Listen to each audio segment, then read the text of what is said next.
menyaksikan yang cukup telanjang bahwa gerakan reformasi desa, dan itu tahu persis bahwa kelompok masyarakat yang tidak kebagian kue itu adalah orang desa.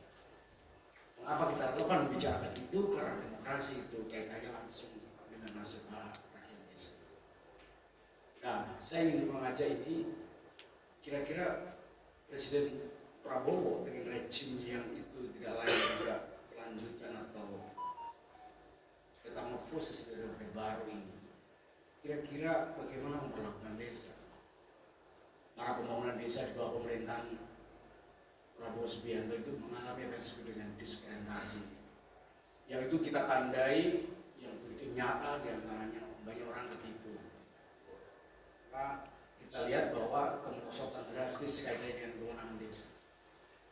Banyak keresahan muncul di berbagai tempat di Indonesia, di grassroots. Bagaimana urusan desa sekarang tidak pernah menjadi perhatian yang cukup serius. Dipaksa punya proyek dari atas, dan itu juga ditutup oleh cerita-cerita palsu yang ditandai oleh banyak diskurs yang itu tidak ada kaitannya dengan rakyat desa. Tata pemerintahan desa juga mengalami perubahan luar biasa. Kemudian dana desa, keuangan desa, serta demokrasi lokal.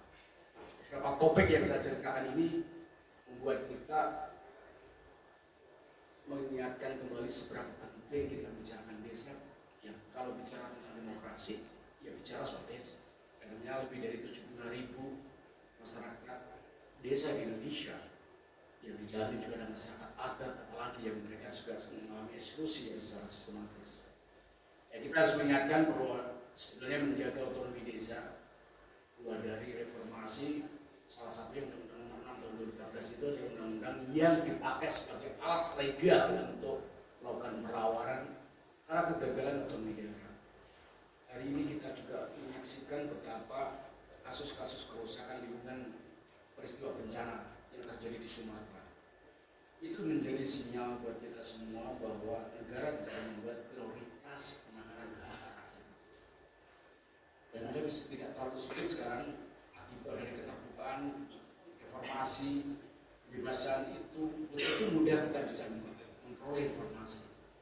Bahwa kerusakan lingkungan, sekalipun ini urusan soal sikap, yang bencana ini sebetulnya juga diperparah oleh kerusakan hutan. Pengelolaan sumber daya itu menjadi narasi yang selalu